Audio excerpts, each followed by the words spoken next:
Good evening. My name is Hailey Ray, and I am happy to be speaking at the Sports League Conference on behalf of Chris Moiser, an American transgender athlete and member of Team USA in duathlon. Transgender athletes should be able to play professional and amateur sports for the gender that they identify with. Many sports organizations have already changed their rules to fit transgender athletes. The International Olympic Committee changed their rules so that transgender athletes can participate without gender reassignment surgery. Other sports leagues and committees should change their rules to be similar to the Olympics. Sports are a way that many people cope with issues in their lives. Chris Moiser wrote an article about what it's like being a transgender athlete. He writes, "Even though I didn't fit in with my classmates at school, I was loved and appreciated on the court and field because I was a great teammate, leader, and player." Moiser explains how sports made him feel like he was at home. This is the case for many athletes part of the LGBTQ community.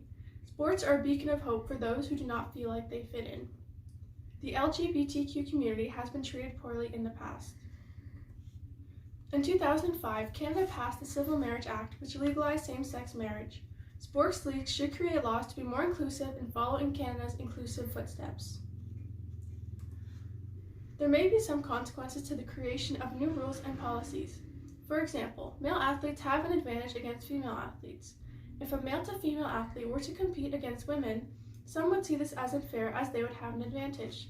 Some athletes may lie in order to attain an advantage against their adversaries.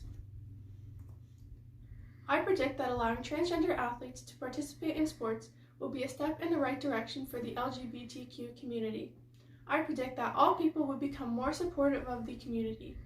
I predict that we can come together to support transgender athletes. Therefore, all people, including transgender athletes, should be allowed to play any sport in any league for their gender. Thank you for listening, and I hope you take my words into consideration when forming new rules and policies on transgender athletes.